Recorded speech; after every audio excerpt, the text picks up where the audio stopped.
Good morning, everybody. Buddy Webb, Midland, Texas. Going to do a little video for you today. This Facebook post here I started this morning says more people in the attic stories.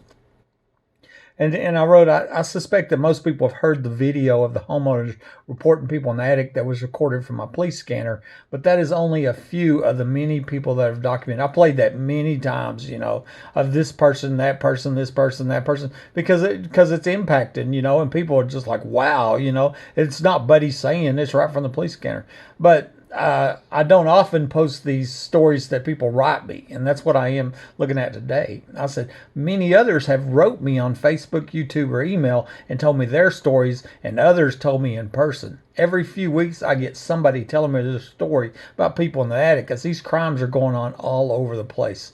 Here's a dozen news stories that you haven't seen. Okay, there was a guy this week says, "Hey, I've been watching stuff and nothing new." And well, the crimes, continue on day after day after day, along with the obstruction of justice, and it's just amazing what's going on here.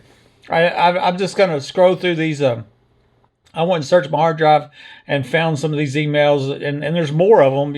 This is just a few of them, and some of them it was had made they were older in the past, and so the names are not there. It says, "Buddy, I don't have long. They're in the attic right now. They're about to get me because I know Roy McKinney is secret. Please don't know anybody. I told you this, and delete these messages immediately." That was a long time ago, because he was a sheriff, and deputy chief sheriff, and got, I guess, walked out the door under investigation. I suspected he might have been connected to the crimes. Brenda Burke, she wrote, when I lived in Austin, there was actually a man living in my attic. Once police found the proof, I left the same day. Okay. Here's another one. Sheila Brooks says, "Sometimes I feel like there's someone in our house, but I know it would do no good to report them." That's sad. A lot of people don't report. See, I think a whole bunch of these crimes go unreported because people don't want their names smeared. Oh, it's crazy to take people in the attic when there is somebody in the attic, and worse than that, they're armed and dangerous criminals in the attic. Okay, this one here, this was a few years back.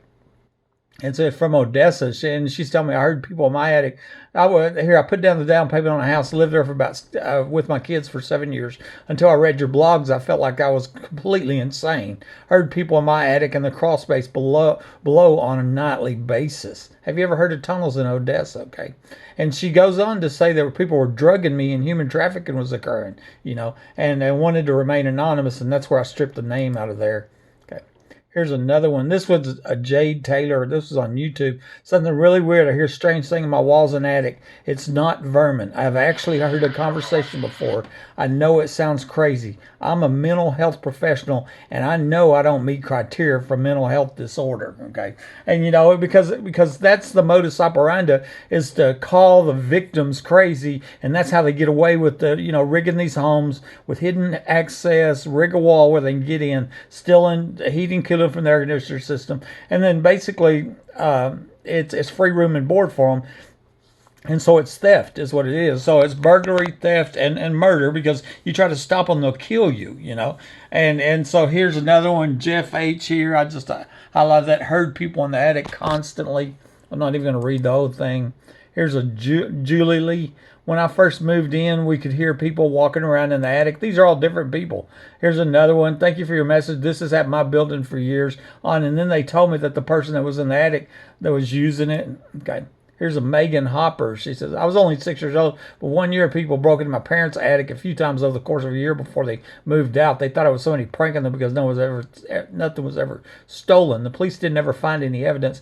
And see, that's the thing. They're not stealing TVs and jewelry or things. They're stealing heating, cooling, electricity, shelter, your privacy. And like I said, I mentioned before, if you tried to stop them, then they'll kill you. That's that's my experience, right? I did try to stop them. I had one of these criminals, these burglars, trapped in my bathroom, and then I was ambushed and shot with my phone lines cut.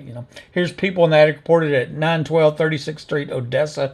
Here it is, 912 36. I think the lady still lives there. She's 76 years old. Yeah, she calls emergency on speed dial. And then so there's a person telling me, I think it was a neighbor that was reporting people in the attic. I documented it. Rose here, so true, just dawned on me that I started hearing noises coming from the attic. Here's 9827 University Odessa. Every now and then, like once or twice a week, I can still hear footsteps. Okay. And there's the address. Trials of Hurley. This is on YouTube. I reported that I was hearing something in the attic back in 2005. Okay. Okay.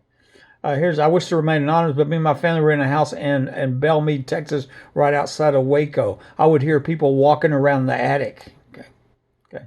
And I think I'm back. I just wanted to show you, and that is not even all of them, but I just want to show you there's a huge amount of people that are contemplating. There's rarely goes a week or two or somebody doesn't tell me. I mean, when last week somebody was contacting me in this last week telling me that his sister believes her home's rigged, and that was here in Midland, you know, and I believe it too. It's going on all over the place. One last story, if you stayed around this long. I posted this one before. It's called Tear Gas in the Attic. And it was come from a YouTube comment. It says, is it possible to remove the tube so it looks like the normal tear gas grenade? And it was, I was trying to, I thought that would open the picture up, but it didn't. But anyway, you can see there's a tube around that can.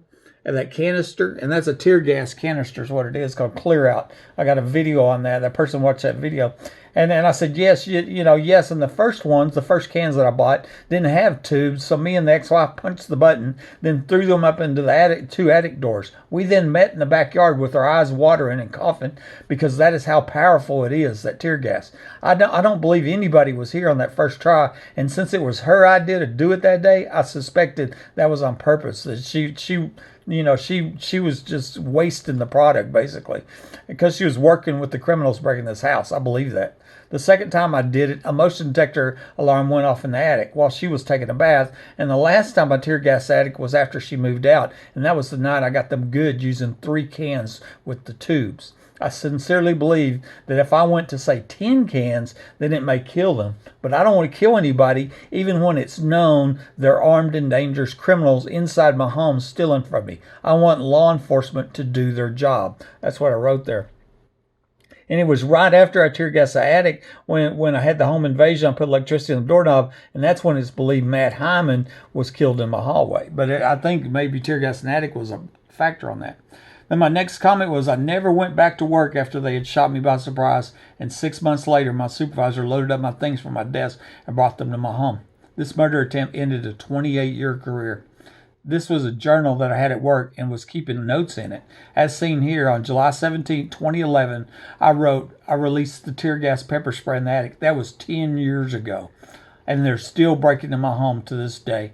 On the week of July 10th, I documented that the ex-wife's youngest daughter told us that she heard somebody in the attic. This was during the day when we were both at work, and she was sincerely scared, rightfully so.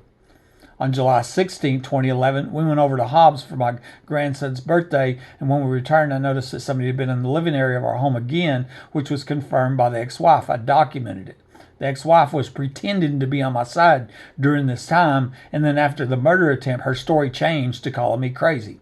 I had motion detectors in the attic back then, and they were going off almost every day, along with the sounds of somebody in this home, like it is now. She knew it, I knew it, and her daughter knew it. I was later told the last owner was telling his friends about somebody breaking this home before he died. Okay, Mike Lahan. And this was from that journal that my supervisor brought me from work after I'd survived the murder attempt. And there was dated, the reason I put it in there is because it talked about the pepper spray. On 7/17/11, that was a Sunday, I released tear gas pepper spray in the attic. We shut down all radios, jar AC, so we could listen for noises. I yelled for somebody to speak up before I set them off. Okay. I think that was the first time when me and the ex-wife did it. And then documented the day before, on 7/16/11, we went over to Hobbs for my grandson Hayden's birthday. And then when we come back, you could tell from the blinds in the track that somebody had been inside the home, and I documented. And then even the week before, so the week of July 10th, her daughter told us that she heard noises like somebody was in the attic. It scared her.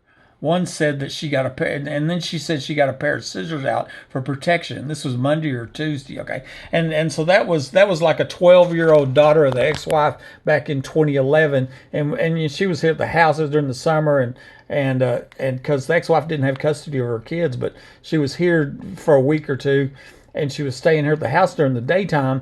and that was a story when we got home, is that she was telling us she heard somebody in the attic while she's scared to death, and now I look back and I'm thinking the ex-wife knew that all the time, and they were terrorizing her own daughter, and I mean, I sincerely believe that's what's going on.